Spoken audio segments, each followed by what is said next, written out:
The wind coming off the Atlantic had that sharp, icy bite that seeps through your coat no matter how thick it is. November in Greyhaven, Maine was never kind, but I didn't mind the cold. It kept the tourists away and left the coastline quiet. I like quiet. At 68, silence had become my closest companion. My name is Samuel Harper. I'm a retired carpenter, though retired might not be the right word. I still spend most of my days in my workshop behind the house, shaping pieces of driftwood or restoring furniture that other folks would have tossed away. It keeps my hands busy and my mind at peace. The old boathouse that serves as my shop smells of cedar, varnish, and salt from the sea breeze that never quite stays outside. I built this house with my own hands more than 40 years ago. Every beam, every nail, every window frame has a memory carved into it. My late wife, Claire, and I dreamed of growing old here. We nearly made it. When she passed 5 years ago, the silence in the house grew heavier, but I could still feel her here, especially in the mornings when the sun hits the kitchen window just right. My daughter, Melissa, never liked me staying here alone. She's a successful woman now, living in Boston, full of plans and opinions. For years, she tried to convince me to sell the property and move closer to her. I always told her no. This house isn't just a building to me. It's my life's work. It's her mother's memory. I thought she understood that. I was wrong. 10 days before Thanksgiving, everything changed. That morning, I sat at the kitchen table going through my mail. Mostly junk, some bills, a few letters from the bank. But one envelope caught my eye. It was from a law firm in Boston. My stomach sank when I saw the name written beneath the clear window on the front. It was Melissa's. I opened it carefully and unfolded the papers inside. As I read, my hands began to shake. It was a legal petition. My own daughter had filed to have me declared mentally incompetent. She wanted control of my finances, my property, my accounts, everything. According to her, I wasn't capable of managing my own life anymore. She wanted to be my guardian. For a long minute, I just sat there, staring at the words. The clock ticked on the wall, slow and loud. Then it hit me. Melissa wasn't worried about me.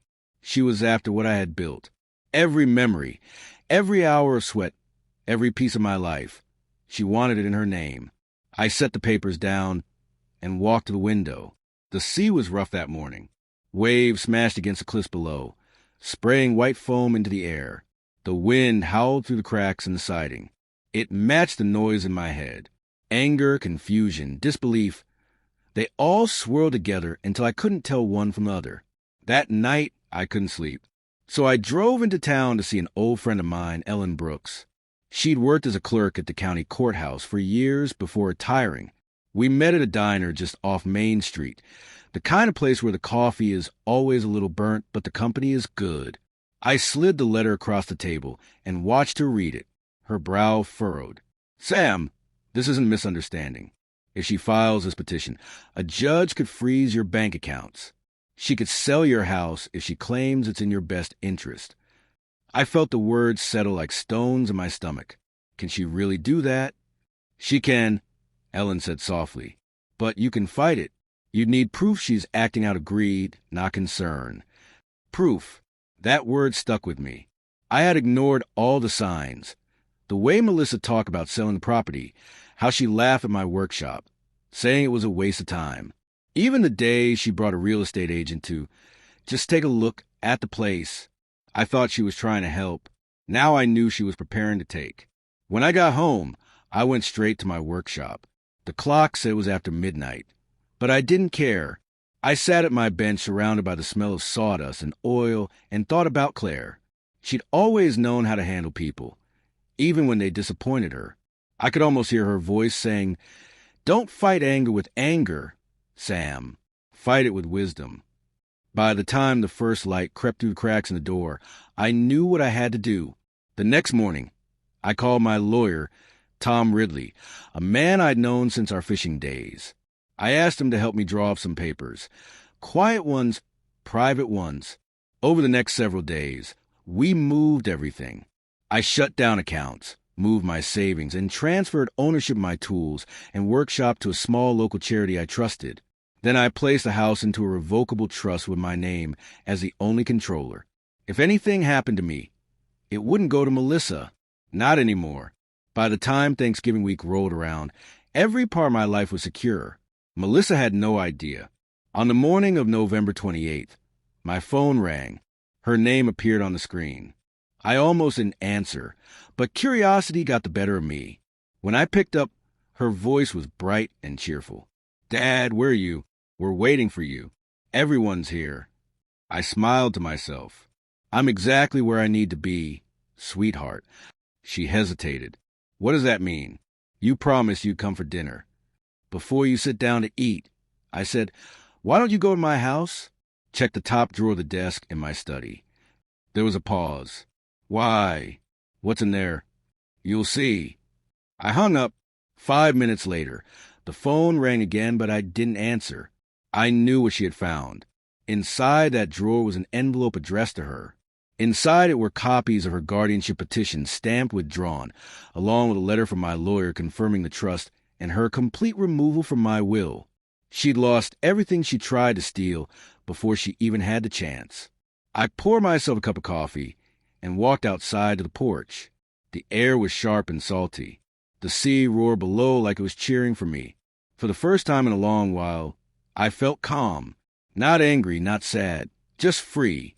That Thanksgiving, I didn't sit at any crowded table or pass dishes around. I sat alone by the window, watching the waves crash against the rocks, and gave thanks for the only thing that truly mattered. I finally knew who my daughter really was. The morning after Thanksgiving, I woke up to the sound of my phone vibrating against the nightstand. I didn't have to look to know who it was. Melissa had called nearly a dozen times the night before, and I'd ignored every one of them. This time, I answered. Her voice came through sharp and trembling. "How could you do this to me?" I took a slow breath before replying. "Do what exactly?" "You know what I'm talking about," she snapped. "The trust, the withdrawal, everything. You made me look like a fool in front of my lawyer, in front of my husband. You think humiliating me fixes anything?" I leaned back in my chair, staring out the window at the waves. "I didn't humiliate you, Melissa. You did that to yourself. You tried to take everything I built, everything your mother and I worked for, and you did it behind my back." "You're being dramatic," she said. "I was trying to help. You're living all alone out there, wasting away in that old house. I was worried about you." I laughed quietly. "Worried enough to have me declare incompetent? That's some kind of love." For a moment, she didn't speak. Then her voice softened, but there was an edge beneath it. "You're making this harder than it has to be. You're old, Dad. You can't live out there forever. I just wanted to make sure you were taken care of." "No, Melissa," I said. "You wanted control. There's a difference." The silence that followed said more than her words ever could. Then she spoke again, colder now. "You don't know what you're doing. When Mom died, you fell apart. I kept things together. You should be grateful." I felt anger rise, but I forced it down. "I loved your mother more than anything. Don't use her to excuse your greed." She exhaled hard, and I could almost picture her pacing her spotless kitchen in Boston, phone pressed tight to her ear. "You know what, Dad? If you want to die alone out there in that crumbling house, fine. But don't call me when you need help." "I won't," I said simply. She hung up. I sat there for a while, staring at the dark screen of my phone. The house was quiet, except for the creak of the old floorboards and the faint hum of the wind outside. For years, I tried to believe Melissa's distance came from ambition, from being busy with her life. Now I saw it for what it really was. Indifference. Still, she was my daughter. A part of me hoped she'd come to her senses.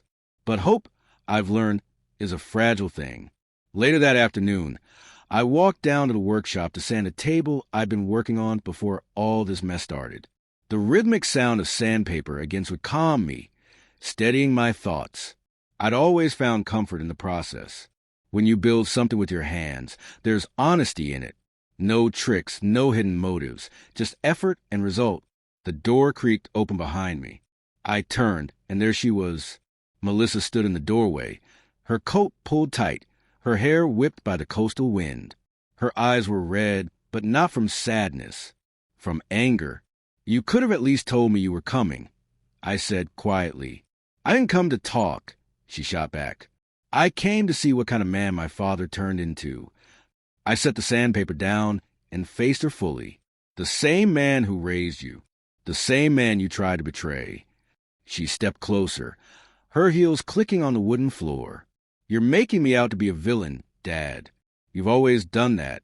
You think I don't know how you talk about me to people in this town?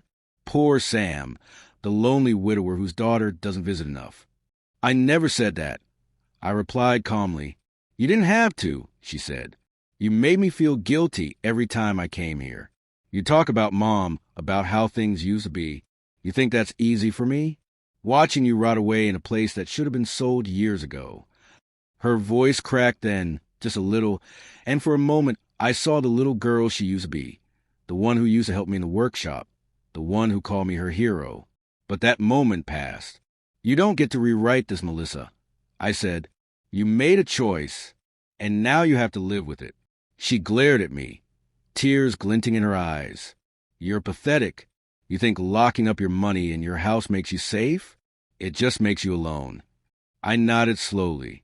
Maybe, but I'd rather be alone than owned. Her lips pressed into a hard line. I hope you're happy, Dad. You've lost your only family. I lost you a long time ago, I said quietly. She turned and walked out, slamming the door behind her so hard that the tools on the pegboard rattled. I stood there in the silence that followed, the smell of sawdust still thick in the air. My hands trembled slightly, not from fear, but from something deeper. Regret, maybe. I had done what I had to do.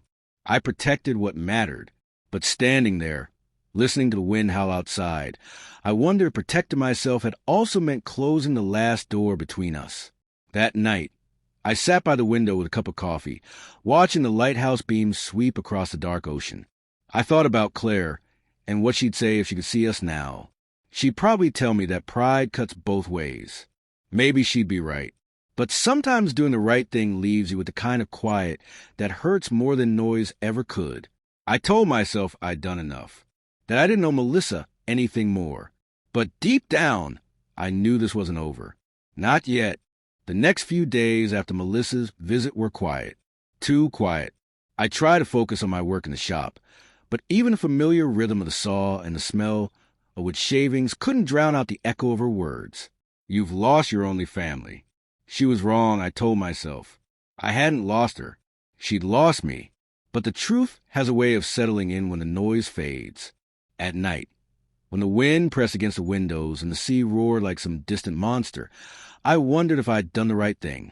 On the fourth day after Thanksgiving, I heard the crunch of tires on the gravel driveway. I wasn't expecting anyone. I wiped my hands on a rag and stepped outside. A silver SUV was parked beside the workshop, and a man in a dark coat stepped out. He was young, maybe in his 30s, with a clean shave and expensive shoes that didn't belong in the mud. "Mr. Harper?" he called. I nodded slowly. "Who's asking?" He extended a business card. "My name's Daniel Shaw. I'm an associate from Lewis and Barnes Law in Boston. I represent your daughter, Melissa Harper." My stomach tightened. I didn't take the card. "And what does my daughter want now?" "She's hoping to resolve things privately," he said, his tone smooth but distant. "She believes there's been some misunderstanding." I almost laughed. A misunderstanding? She tried to have me declared incompetent. He gave a practiced smile. "She regrets how that process unfolded. She's asked me to deliver a proposal." "Then deliver it," I said, crossing my arms. He cleared his throat and opened his briefcase. "She'd like to propose a reconciliation agreement. In short, you would transfer partial control of your estate to a family trust, with Melissa serving as co-trustee. In exchange, she agrees to withdraw all pending claims and ensure your continued care." I felt my jaw tighten. "My continued care," I repeated. "She makes it sound like I'm already in a nursing home." He avoided my eyes. "It's a generous offer, Mr. Harper. It would guarantee your financial stability and repair your relationship." "Repair," I said quietly. "There's nothing left to repair." I turned and started walking back toward the house, but he followed. "Sir, I understand this is emotional, but if you refuse, She may pursue other options. I stopped at the steps and looked at him over my shoulder. Tell your client I've already made my decision. Everything I own is legally protected. She can't touch a dime of it. He hesitated, then nodded. I'll inform her. But if you change your mind... I won't, I said and walked inside. When I closed the door, I pressed my hands against the wood and let out a long breath. My heart was pounding harder than I wanted to admit. For all her talk about reconciliation, this wasn't about peace. It was about power. Melissa had sent him to intimidate me. That night, I sat at my desk and pulled out Claire's old photo album. There was a picture of Melissa at 6 years old, sitting on the dock beside me, holding a tiny wooden bird we'd carved together. She was smiling so wide her cheeks bunched up. I traced the photo with my finger, remembering how proud she was that day. Somewhere between that child and the woman she'd become, something broke. Maybe it was me. Maybe it was both of us. The next morning, I decided to take a walk into town. Greyhaven was small, the kind of place where everyone knew everyone's story whether you told it or not. As I passed the diner, Ellen waved from inside. I joined her at her usual booth by the window. You look like a man with too much on his mind, she said, sliding a mug of coffee toward me. Melissa sent a lawyer. I told her. Wants me to sign everything over again. Ellen's eyebrows shot up. She's doubling down, then. Seems that way. She shook her head. You did the right thing, Sam. Don't let her guilt you. Some people can't stand not being in control. I stared into my coffee. I keep wondering what Claire would think. She always believed Melissa had a good heart. She probably still does, Ellen said gently. But good hearts get buried under bad choices. Don't dig yourself under with her. I smiled faintly at that. Ellen had a way of grounding me when the waves got too high. When I got home that afternoon, I found something strange waiting on the porch. A single envelope, no stamp, no return address. I tore it open. Inside was a short note in Melissa's handwriting. It read, "You left me no choice. I'll see you soon." That night, sleep didn't come easy. Every creak in the house sounded louder than usual. I sat by the Wynnedow until the early hours, staring at the fog rolling in from sea. Part of me thought she was bluffing, that the note was just another attempt to scare me. But deep down, I knew Melissa well enough to recognize when she'd made up her mind. And from the tone of that letter, I could tell she wasn't coming back to talk. By the next morning, the weather had turned. The forecast said a storm was moving up the coast, the kind that made the sea roar against the cliffs and sent the town's power flickering by nightfall. I spent most of the day boarding up the windows in the workshop, just in case. The wind had already started to howl, and the sky carried that strange, heavy stillness that always came before chaos. I tried not to think about Melissa's letter, but it sat on the counter like a ghost that refused to leave. Every time I walked by it, my eyes drifted to the sharp slope of her handwriting. You left me no choice. Late that afternoon, I got a call from Ellen. "Sam, they're saying the power might go out tonight," she said. "You should come into town. I've got a generator and an extra room." "I'll be fine," I told her. "The house has seen worse." "You sure? It's going to be a bad one." "I've weathered storms before." She sighed. "All right, but promise me you'll call if anything happens." "I promise." When I hung up, I made myself some soup and sat by the fire. The wind rattled the shutters, and rain began to lash the glass. Outside, the trees bent like they were trying to crawl away. I told myself it was just another storm, but something deep in my chest said otherwise. Around 9, I heard it, a car engine struggling against the wind. Headlights cut through the rain, slicing across the front window. My stomach sank. I knew that car. Melissa. I stood up and walked to the door, but by the time I opened it, she was already halfway up the porch steps, her hair soaked and sticking to her face. She looked furious. "Melissa, what are you doing here?" I shouted over the wind. "You didn't leave me a choice," she yelled back. "We need to talk. This isn't the time." She pushed past me into the house, dripping water onto the hardwood floor. "I tried to reason with you. I sent a lawyer. I wrote you a letter, and you ignored me. I'm not leaving until we settle this." I closed the door against the wind. You drove through a storm for this? You could have been killed. Maybe that's what it takes to get your attention, she snapped. Her eyes darted around the room, landing on the framed photos of Claire, the carved furniture, the fireplace. You'd rather die surrounded by this junk than let anyone help you. This isn't junk, I said quietly. It's my life. She turned on me, her face twisted with anger. No, it's your prison, and you're dragging me into it. You can't hold on to everything forever, Dad. People move on. You have to let go. I stepped closer. You mean let go of the only things that mean anything to me? The only things you didn't earn but still try to take. She flinched just slightly, then glared. I was trying to save what's left before you waste it. Save it for who? You? Your husband? The next lawyer you send my way. Stop twisting this, she shouted. I was just trying to make sure you're safe. You're old. You live alone, and half the time you forget to eat. What happens when you fall? When you get sick? When no one's here? Her voice cracked, but I could tell it wasn't just anger anymore. There was fear in it. Real fear. I'm fine, I said quietly. I don't need saving. She shook her head, tears mixing with the rain on her cheeks. You don't understand, do you? I can't lose another parent. Not after Mom. That stopped me cold. For a long moment, neither of us spoke. The storm outside screamed through the cracks, and the lights flickered once, twice, then went out completely. The room went black except for the faint glow of the fireplace. Melissa took a shaky breath. See? You can't even keep the lights on. I grabbed a flashlight from the drawer and clicked it on, casting a weak circle of light between us. Sit down, I said. Let's talk. She hesitated, then sat on the couch, her wet coat leaving a dark patch on the fabric. I sat across from her. Melissa, I began, when your mother got sick, we talked about what would happen after she was gone. She didn't want you to have to worry about me. That's why I set everything up the way I did. So you cut me out, she said bitterly. I protected what we built. I corrected. Your mother wanted it that way. She saw how busy you'd gotten, how far you drifted. She said you'd need time to find your own path before you could understand. Melissa's eyes filled with tears. You think I don't understand loss? You think I haven't missed her every day? I know you have, I said softly. But missing someone and honoring what they stood for aren't the same thing. She covered her face with her hands. For the first time in a long while, I didn't see the sharp, angry woman who wanted control.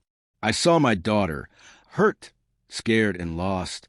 The storm raged on outside, shaking the house. I walked to the kitchen and lit a couple candles. When I came back, Melissa was staring at the fire, her eyes unfocused. Do you ever wish she'd lived long enough to fix this? She asked quietly. Every day, I said. We sat in silence, the wind howling outside like the ghost of every word we'd never said. Then, just as the clock struck midnight, there was a loud crash from the back of the house. Melissa jumped. What was that? I grabbed the flashlight again and headed toward the sound. The wind had ripped one of the shutters clean off, slamming it against the siding. I secured it as best I could, but when I turned around, I realized Melissa had followed me, and behind her, through the flash of lightning, I saw something that made my blood run cold. A second set of tire tracks in the driveway. She hadn't come alone. Lightning split the sky again, illuminating the yard for just a second. In that flash, I saw the outline of another car behind Melissa's SUV. A dark sedan, engine still running, its headlights off. My pulse quickened. Melissa, I said, my voice low. Who else is here? She turned toward me, startled. What are you talking about? The car, I said, pointing toward the window. You didn't come alone. Her face paled. I asked someone to drive me. The roads were bad. I didn't think you'd. I cut her off. Who? She hesitated. And that was enough of an answer. I moved past her toward the front door, shining the flashlight through the storm. The rain came down in thick sheets, but I could make out a shadowed figure standing by the car. Stay here, I told her. Dad! Wait, she said, reaching out, but I was already halfway down the porch steps. The wind tore at my coat as I trudged through the mud. The figure didn't move. He just stood there, hands in his pockets, watching me approach. When I got close enough, the flashlight beam caught his face. It was Daniel Shaw, the lawyer who'd come to my door a few days earlier. His hair was slicked back, his coat too clean for a night like this. "Mr. Harper," he said, his voice calm, like we were having a polite conversation in broad daylight. "Rough weather." I stopped a few feet away from him. "You're trespassing." "I didn't think you'd mind. Melissa was worried about you." I glanced back toward the house. "She's fine. You can go." "I'm afraid I can't," he said, his tone tightening. "You've put us all in a difficult position." "Us," I repeated. He smiled faintly. "Melissa and I have a mutual interest in resolving the situation. She didn't tell you we were working together?" My stomach turned. "Working together how?" He took a slow step forward. "She needed help accessing the trust. Legal help. I provided it. But after your little stunt with the withdrawal, things got messy. She's scared, Sam. And when people get scared, they make promises." I felt my grip tighten on the flashlight. "What kind of promises?" He shrugged. "Nothing serious. Just a small percentage of the assets in exchange for my assistance. But now that you've locked everything away, that percentage means nothing. Unless you're willing to cooperate." The wind roared between us. "You came all the way out here in a storm to threaten me?" "Not threaten," he said with that same polished smile. "Negotiate." I took a step closer, meeting his gaze. "You picked the wrong man to negotiate with." He sighed, pulling his coat tighter. "You're making this harder than it has to be. All we want is access to the estate. You'll still have enough to live comfortably. No one needs to get hurt." I didn't miss the weight behind that last sentence. "You think you can scare me, son?" I said, "I buried people stronger than you. You and Melissa can take your deals and get off my property before the tide takes you both with it." For a moment, he just stared at me, rain dripping from his jaw. Then he smiled again, but this time there was no charm in it. "You're going to regret this, old man." I turned and walked back toward the house without another word. When I reached the porch, I saw Melissa standing there, arms wrapped around herself, trembling. "What did he say?" she asked. "Enough," I replied. "You brought a vulture into my home, Melissa. I don't know what kind of deal you made with him, but it ends tonight." Her voice broke. I didn't know he'd follow me. I just wanted someone to drive me here. I swear. But I could see it in her eyes. She wasn't telling me everything. Behind me, the sound of the car door slamming cut through the storm. Daniel was leaving, or at least pretending to. His taillights glowed red for a moment before vanishing into the darkness down the long road toward town. I locked the door behind us and leaned against it, breathing hard. The fire had gone out, leaving only embers. "Dad," Melissa whispered, "I think I made a mistake." I looked at her, really looked at her, and for the first time, she didn't look angry or entitled. She looked terrified. "What did you promise him?" I asked quietly. She didn't answer at first. Then she said, barely above a whisper, "Half." My heart dropped. "Half of what?" "The estate, the land, everything." I felt like the wind had been knocked out of me. "You gave a stranger rights to your family's legacy?" Tears filled her eyes. "I mean to.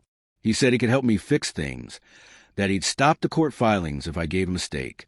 I didn't think he'd actually come after you."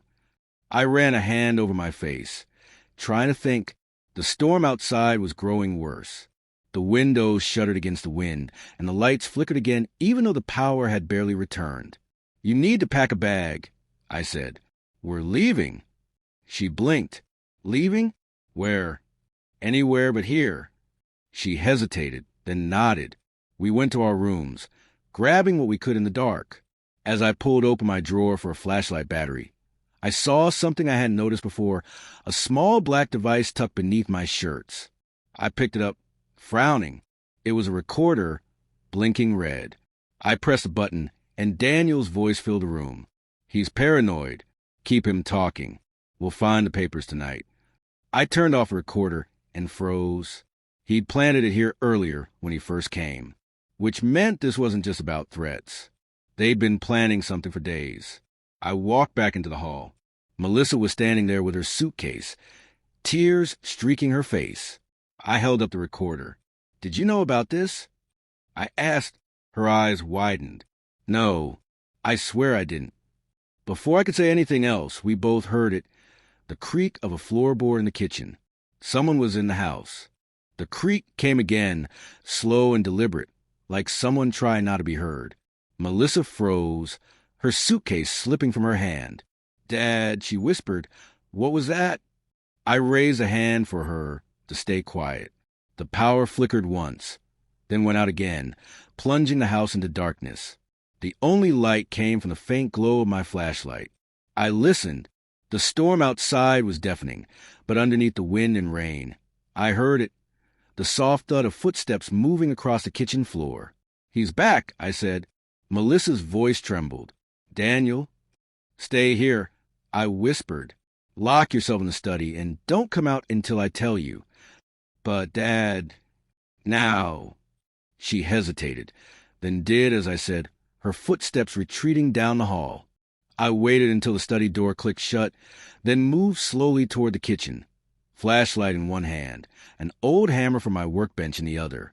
The beam of light cut across the counter, catching a flash of movement. The back door swinging slightly, rain blowing in. Someone had forced it open. I moved closer, keeping to the edge of the wall. My heart pounded in my chest, but my hands were steady. Years in the workshop had taught me patience, the kind you needed when carving wood or confronting something dangerous. Another sound, metal clinking softly. I turned the light toward it. A man stood near the back door, dripping wet, wearing dark clothes. It was Daniel. He was rummaging through the drawers, tossing papers onto the floor. I stepped out from behind the doorway. "Looking for something?" He spun around, his eyes wide for a moment before he smiled that same calm, practiced smile. "You really should keep your doors locked, Mr. Harper." "You broke the lock," I said. "That's called breaking and entering." He took a step closer, hands raised slightly. "Let's not make this harder than it has to be. I just need the documents, the trust papers. You hand them over, and I'll be gone before sunrise." "They're not here," I said. He tilted his head, studying me. "You're lying. You're a careful man, I can tell. You wouldn't leave something like that anywhere but close by." "Where is it, Sam?" "Even if I told you, you'd never find it," I said. For the first time, the calm in his face slipped. His voice sharpened. "Don't test me, old man." He reached into his coat and pulled out something metallic. Not a gun, but a knife, small and thin, the kind used to open boxes. The blade gleamed in the flashlight's beam. "Put that down," I said quietly. "Not until I get what I came for." The wind slammed against the side of the house, making the walls shake. The front door rattled, and thunder rolled so hard it felt like the floor vibrated under my feet. I took a step closer, my hammer raised. "You don't want to do this," I said. He sneered. "You think you can scare me?" "I don't need to," I replied. "You should already be scared." He lunged forward. I swung the hammer hard, catching his arm. The knife clattered to the floor. He cursed, grabbing his wrist. I shoved him backward, and he stumbled into the counter, knocking over a stack of dishes. Before he could recover, I grabbed the knife and tossed it across the room. He came at me again, but I pushed him toward the back door. We struggled in the doorway as rain poured in, soaking us both. "You're insane," he shouted. "No," I said. "I'm protecting what's mine." He shoved me hard, but his shoes slipped on the wet floor, and he fell backward onto the porch. For a moment, he lay there, groaning, then scrambled to his feet. "This isn't over," he yelled, stumbling toward his car. "Stay away from my family." I shouted after him. The sedan's tires spun in the mud, then disappeared down the dark road toward town. The storm swallowed the sound of the engine. I stood there for a long time, breathing hard, rain dripping from my hair. When I finally turned back into the house, Melissa was standing in the hallway, tears streaking her face. "Dad," she whispered, "I heard everything." I walked over to her, setting the hammer down on the table. "He won't be back tonight." She shook her head. I didn't know he'd go that far. I thought he was just going to talk to you. I looked at her, this woman who was once my little girl, who used to run barefoot through the garden, who used to believe I could fix anything. You trusted the wrong person, I said quietly. I know, she said, her voice breaking. I'm so sorry. I nodded. We'll deal with him in the morning. For now, get some rest. But neither of us slept that night. We sat in the living room, listening to the wind tear at the roof and the waves crash against the cliffs. The storm went on until dawn, and by the time the first light broke through the clouds, the world outside looked broken. The back door was hanging off its hinges, mud tracked across the floor, glass scattered everywhere. But the house still stood, and so did I. Melissa sat across from me, her eyes red from crying. What now? She asked softly. Now, I said, we finished this. I stood and walked to my desk. In the bottom drawer was an envelope sealed with Claire's handwriting. Inside were the original trust documents and something else, a letter I'd never shown Melissa. It was from her mother, and I knew, before this was over, Melissa was going to read every word. By morning, the storm had passed. The sky was still gray, and the sea was restless, but the worst was over. I brewed a pot of coffee and sat by the kitchen table, staring at the envelope in front of me, the one with Claire's handwriting. Melissa came downstairs quietly. She looked exhausted, her eyes swollen from crying. She sat across from me without saying a word. I slid the envelope toward her. What's this? She asked. It's from your mother, I said. She wrote it before she passed. I found it among her things, but I didn't give it to you. I wasn't sure you were ready. Her hands trembled as she picked it up. The envelope was yellowed from age, but Claire's handwriting was unmistakable, graceful, steady, and filled with warmth. Melissa hesitated before opening it. The sound of paper tearing seemed to echo through the quiet house. She unfolded the letter and began to read aloud. Dear Melissa, she began, her voice barely above a whisper. If you're reading this, it means I couldn't say everything I wanted to in person. Life doesn't always give us time to say things the right way, so I hope you'll forgive me for putting this in writing. She paused, her eyes glistening. I said nothing. She continued, I know your father, and I didn't always see things the same way. He's a man who builds things with his hands, and I've always admired that about him. But sometimes he forgets that not everything can be fixed with nails and wood. Some things take patience. Some things take love. Melissa's voice cracked as she read. You're so much like him, Melissa. Stubborn, proud, and full of fire. But don't let that fire burn away the people who love you. One day, you'll understand how hard it is to hold on to the things that matter, and how easy it is to lose them when pride takes over. She stopped again, biting her lip. Tears rolled down her cheeks, falling onto the paper. I leaned forward slightly. Keep reading, I said softly. She nodded and wiped her face. There's one more thing, she read. If something ever happens to me and you and your father find yourselves at odds, I want you to remember this. He's doing his best. He always has. And everything he protects, he does because he loves you. Don't let anyone come between that. Not money, not anger, not fear. Melissa folded the letter carefully, her hands shaking. For a long time, neither of us spoke. The only sound was the faint hiss of the coffee pot and the wind still brushing against the windows. Finally, she whispered, she knew. I nodded. Your mother always knew. I've been so blind, she said, her voice breaking. I thought you didn't trust me. I thought you were trying to control everything, but you were just trying to keep what she built safe.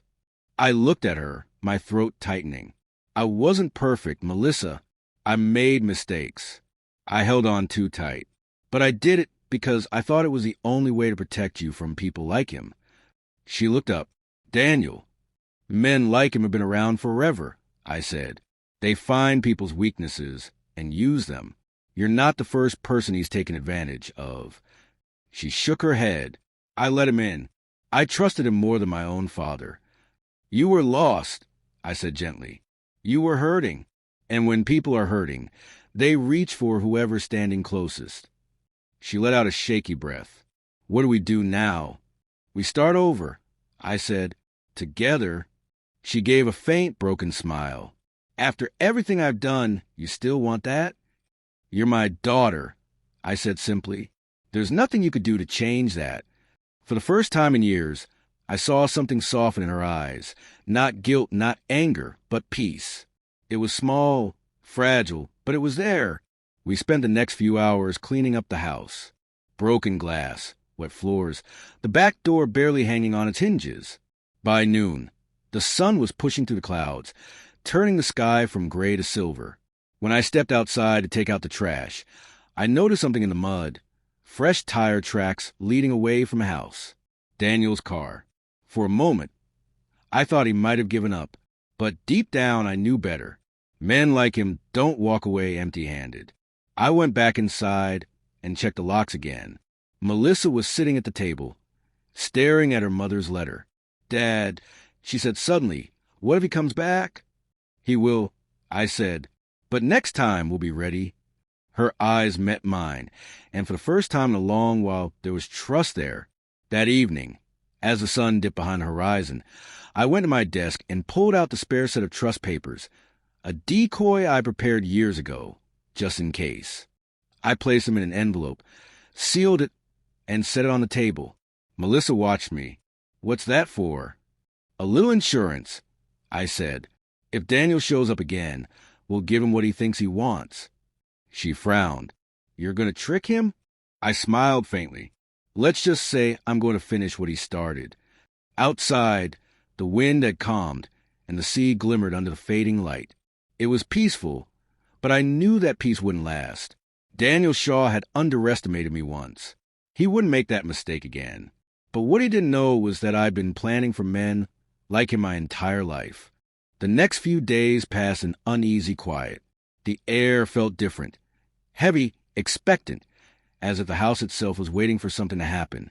Melissa and I spoke more than we had in years, mostly about simple things. She cooked breakfast again, laughed a little, even asked about my workshop. It was almost like old times. Almost. But every sound outside made her jump. Every car that slowed down near the driveway made her glance at the window. Daniel was still out there. I could feel it. By the 10th day, the day before Thanksgiving, I decided to end it.